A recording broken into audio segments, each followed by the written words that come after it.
Something about this feels like home. Something about it already know. Something about this. Aloha and welcome to All About Adoption. My name is Christine Altwies, and with me today are three very special guests. Isaac, who has been with us before on a previous episode, Isaac Castillo, all the way from Seattle, Washington, and his birth parents, who he just met in the past 2 days, his father, Tommy Ching, from the Big Island. Welcome, Tommy. Aloha. And his mother, Chandra McAtee from Kauai. Welcome. Hi. So I am just having a hard time containing myself because this is such an exciting episode for us to be filming. It's a dream come true for everyone here. We've already heard Isaac's story a little bit in a previous episode about his search and why he did it and what it was like for him to finally meet you.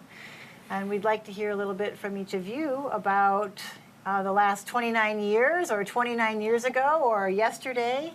Tommy, why don't you start and give us just a short insight into what it has felt like to be a birth father, not knowing or seeing your son, and then having met him 2 days ago. Well, before I answer that, I would just like to say thank you to Hawaii International Child, and especially to you, Kristen. I think you deserve a pair of wings because what you have done for us and my family, and I can speak for his family and her family as well. Thank you so much for going so far as you did to make this all work. It was my pleasure. And I think that is the most important thing. And as we're talking about adoption, you need people like this to make it work. What he has done is taken a step further, but without people like you, it could never have happened. And your persistence and consistency to keep after it, to make sure what he was trying to find was found. And I had to say that first.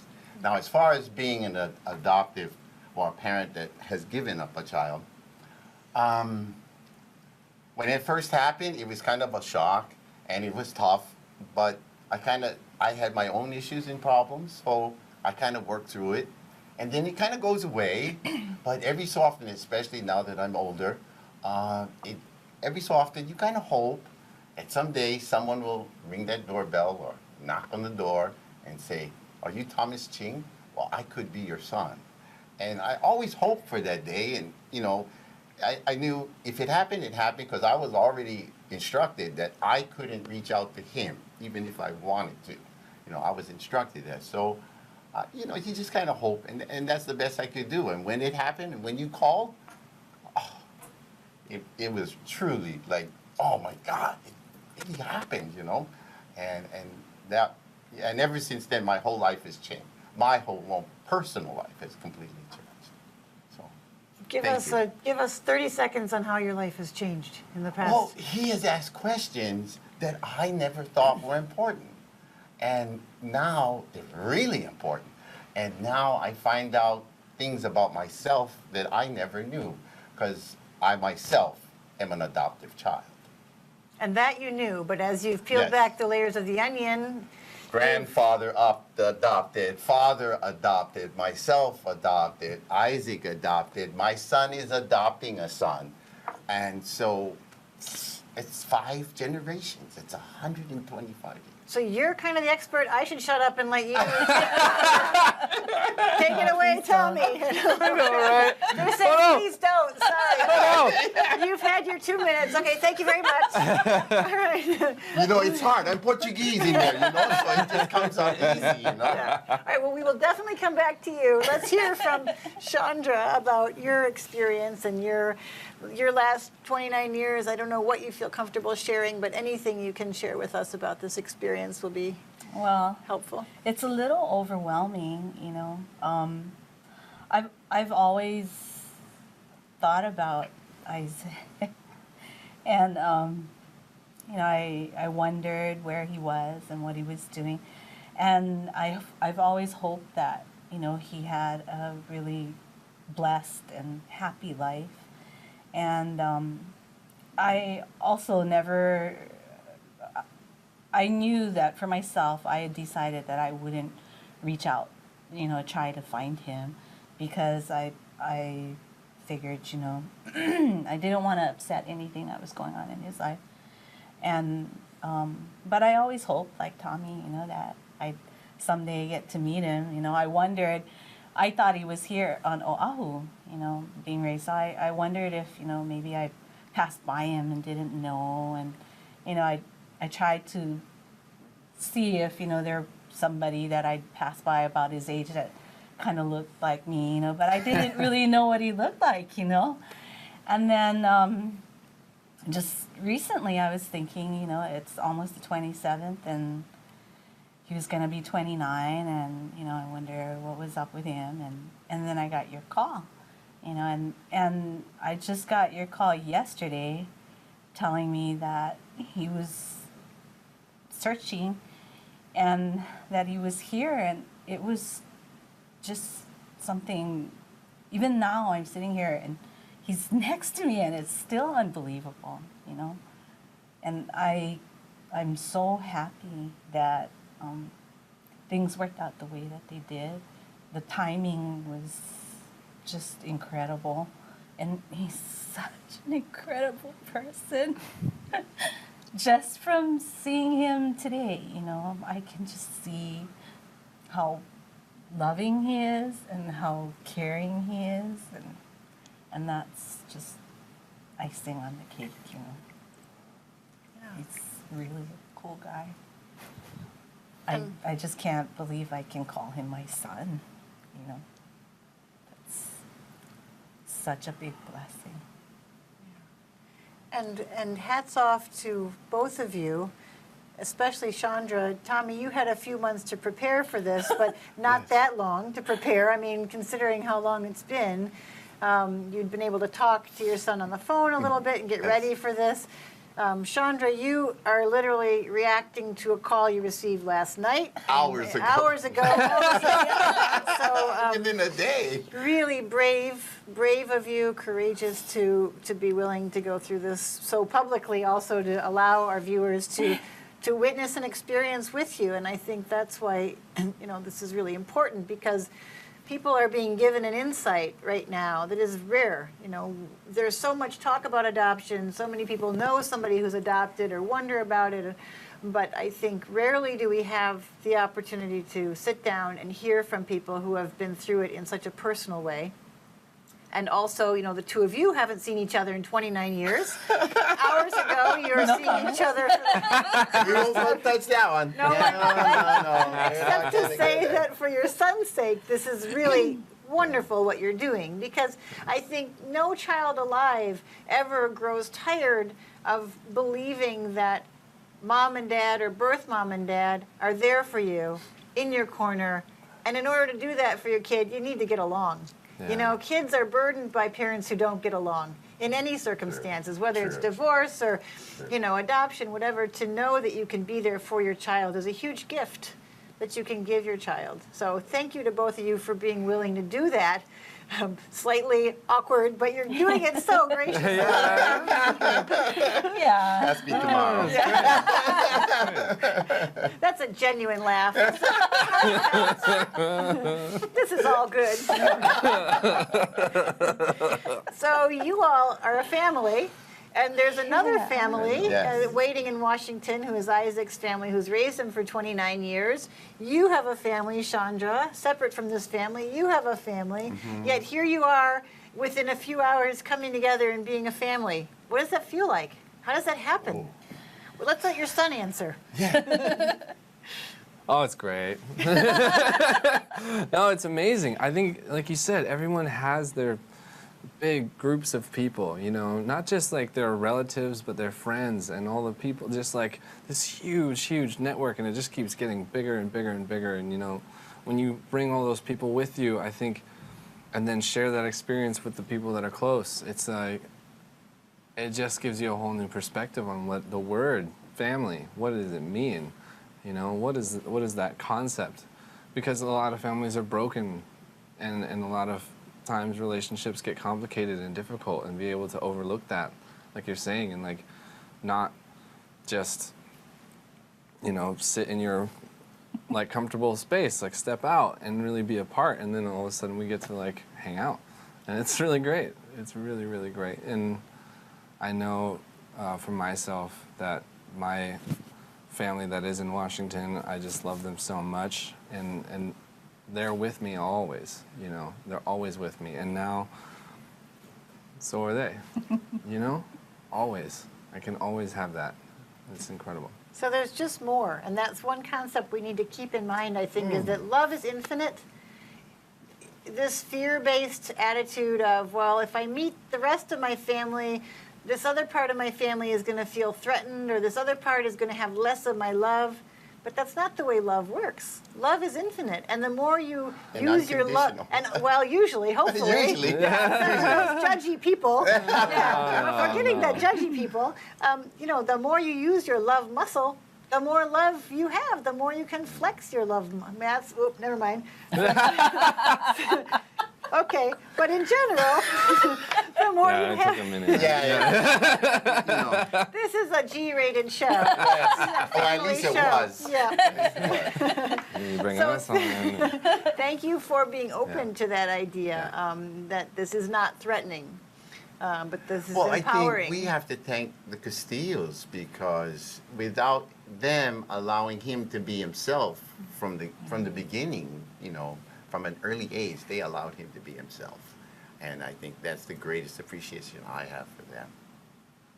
It's important to mention, I think, Yes. because they're, you know, even in the best of times, we want to make sure that feelings don't get hurt and that people understand the intention and the plan. You know, it's not that you've now found your parents and bye-bye old life. Yeah. Right.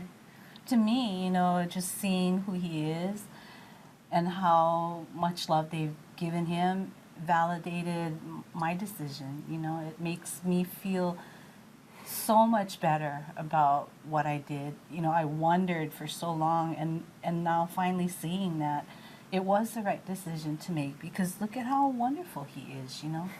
And without having done that, you know, I don't know how things would work out. So, yeah, absolutely. You know, everything happens for a reason. And here's this wonderful guy. It's pretty wonderful. He is. Yeah. He's pretty Too sharp. much love. Too much love. He's pretty sharp. And without going into too much detail, let's just take a quick walk back to the moment, the decision. You know, you've mentioned it a little bit, but I always say it's the most difficult decision any woman could ever be asked to make. That decision to do something selfless for a child, to sacrifice your own needs to some extent, thinking about the child's life and making that decision to give someone else the responsibility to raise your child. Is there anything you can share about how you got there and what it was like and how long it took you and what it was like after? And Well, you know, I love children. You know, if circumstances would have been different, I wouldn't have even considered giving him up, you know. But I felt that to give my child the best circumstances, I needed to put myself aside, you know, and make that choice, you know. Not knowing if I would ever see you again, but knowing that it was the best opportunity, you know, to have a human raised in the best circumstances. So that was the biggest thing, you know. I think that the biggest thing I was concerned about meeting him was how he felt about it, you know, about me giving him up. And because you hear these horror stories, you know. But yeah, he made me feel okay about it, you know. And he told me that if it wasn't for me, he wouldn't have the life that he had. You know, for me making that choice, he wouldn't have had that life. So, you know, I'm covered. it's all good at this point. Yeah, it is. It's all good. And I want to point out also that Tommy has said repeatedly throughout this process something that I find so admirable and so rare and so selfless also, and that is that even though personally you really struggled with Chandra's decision, you say it in your own words because it's so beautiful. I wish more that people. the mother always knows best. And if you just trust the mother and her decision and let it happen, because, you know, it's true that any man can be a father, but it takes a true man to be that father. And I don't know if I could have at that time. You know, I just don't think I could have. Although I wanted to try, you know, I really wanted the opportunity to try. And I kind of battled with itself, but then I said, women know best, you know, and mother knows best. So go with her decision and just hope for the best. Yeah. And we went with it, and I'm so happy that she did, that we both agreed, and look what happened. This guy is amazing. He's amazing. Let's keep saying it. He's amazing. He's amazing. To take this responsibility on his shoulders, Yeah. and then now express it to the world, you know, and just tell other people in his own way that there's a better way, and there's a better way to look at this, that more people can enjoy a life in just little different circumstances, you know, and you can't say it any better than he is, and it's just coming out, you know, just word after word after word he says is exactly what these people need to hear, so that they will take that step, that first step, find somebody like her, and they'll take the next step, and with your persistence, it can work, you know, or people that are persistent at it like you were, to make it work. So I don't know what else to say. Well, and we appreciate that. You mentioned yesterday you were really hoping to get that message across, that adoption is really, you know, an alternative to abortion and so many other things. And he also tagged it by saying there's so many roadblocks in adoption for people that want to adopt, that we need to try and work to erase some of those roadblocks to make it easier for some people to adopt, you know? And it's a great opportunity to give a child love. And incredible coming from someone like you who has personally experienced it on so many levels. So Yes, you're clearly, you know what you're talking about. I went exactly what he went through, but I didn't have a Christian to help me. And I had to find out for myself. And I had to battle my own family to get there because they had so many negatives about it. But I had to fight them to get there. And when I did, I couldn't understand. I said, oh, this is a wonderful family. Why am I not here? You know? And I sat down, and I didn't have a person like you to mediate. I had to sit down with my mother face to face and say, so why me? Why was I taken out of a family that had 4 children already? Was I ugly, or did I come out wrong? Do I have a birthmark or something? And she said, at the time, son, it was the best thing for you. You know, and I think the difference in your experience as opposed to Isaac's is that we talk a lot about transparency and education around adoption and transparency. And nowadays, people who are adopted are being raised in very different circumstances than you were. We talk about adoption more openly. We give the children the opportunity to ask questions, right? And we talk about things that might have changed your perspective or your sense, because we're aware that children often take the blame upon themselves. If they don't understand something, they'll assume that the reasons it's happened is because they're not good enough or smart enough or cute enough. And we want to disabuse children of that horrible idea, because children are never the reason things go wrong. It's always the adults, right? The adults mess things up. The kids are perfect. And we want to make sure that every child grows up feeling that. So thank you for saying that. Time is so short on these shows. Like, it feels like we should have days to talk about this. We only have a few more minutes, and I believe that there is a musical interlude that we might be privileged to have a song. Oh, you want me to sing? No, I was actually thinking about your son. Oh, okay. So you have a song that you wrote for your... Yeah. you want to tell us a little about that, and then Yeah. play it first and then tell us? It's pretty simple, you know. I've been writing a lot of music about family lately, and this one is just about mothers. So, just in case I forget.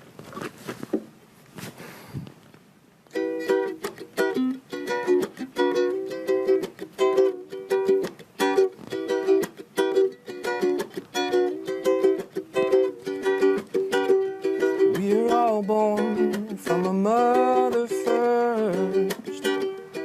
Then we move out into a world unrehearsed. Sometimes I wish I could throw life in reverse and go back to where I was. Love safe, a mother's sweet embrace. 9 months of the demons kept at bay. Love safe, an innocent in the womb. A miracle of life is you.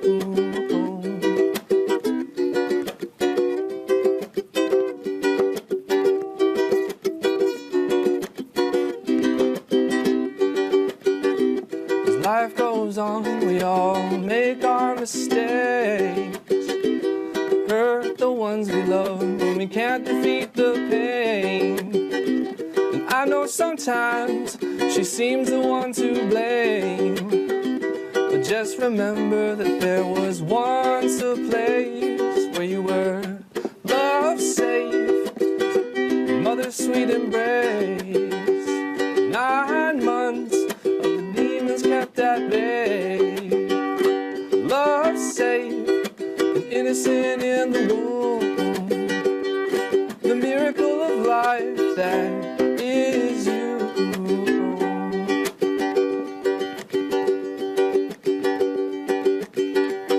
We all need to love our mothers, 'cause without them we wouldn't have each other.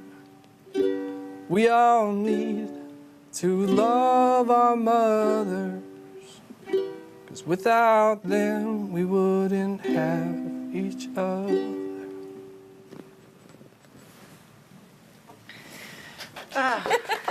Very nice. Very nice.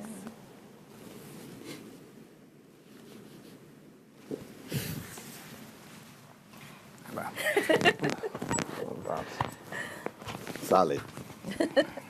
Mom and Dad are proud. You don't know how much. Understatement of the century. Yeah. You just can't imagine. So you mentioned last episode we shot that music is a way for you to sort of work through things and express yourself. And what I like about this song is that there's some of the good and some of the bad. And you come out with, you know, how we often blame our moms. And I think it's so interesting because that's something that your mom, Chandra, was so afraid of, you know, and that I think most birth mothers carry that fear that, you know, they're going to be blamed, or that if and when they have the opportunity to meet a child they place for adoption, that the child will blame them, hate them, you know, sort of point a finger at them. And my experience has been that it couldn't be farther from the truth. And I think in your case, that's what it is. You have, I don't want to put words in your mouth, but you don't appear to have any sense that your mother did something wrong, or that she's to blame, or that she should be ashamed, or... No, absolutely not. Because, like, if you are alive, if you are born into the world, it is because someone carried you into it. And however you can look at it, that's the truth, you know? And regardless of anything that happens after the fact, there's a period of time where our lives are not our own to take care of. We're cared for. We're held in a space and are so helpless and just so incredibly innocent. And just knowing that, you know, just knowing that, like, when you grow up, like, there was once a time when it was out of your hands and somebody else had to had to hold you, and they did. Otherwise, you wouldn't be here, you know. So. And is it fair to say that an extension of that for you is the awareness of the difficult decision your mom had to make in that holding and carrying of you, Yeah. handing you over? Yeah, and I think that, you know, I'm so grateful that she also chose to be honest with herself in the best interest of my well-being, and everybody really needs to do that, you know. Care for other people and really love them, but also be aware of what it is that you can do that is best for them from yourself. And it just means so much, you know. And it's given my parents, like, you know, what that story about why I'm named Isaac is, it's so funny because, like, my parents, they wanted another child. They wanted another kid to take care of. And the fact that they had a need to be a loving, full family, and then being able to be put in that situation and really answer that call for them, it's just, it means of the world, you know. Yeah, that's lovely. Lovely words on which What a great way to look at it. Huh? Yes, smart boy here, smart boy you have. So we are actually now almost out of time, and there are 2 more people here in the studio with us. Come on. Who we're going to welcome Come on, Mom. Bustle in the bustle. your newfound grandma and your sister, as I call the whole half-sister. The whole half-sister. She's his whole half-sister. So thank you for being here. This has been All About Adoption. I'm Christine Altwies. Thank you so much to Olelo Studios and our very special guests, Tommy Ching, Isaac Castillo, Chandra McAtee, Tutu Carroll, and newfound whole half-sister, Shayna. Thank you all for being here, and thanks to our producer, Chris Castagnero. Aloha. Something about this feels like home. Something about it already know. Something about this deep in my soul tells me you're my favorite.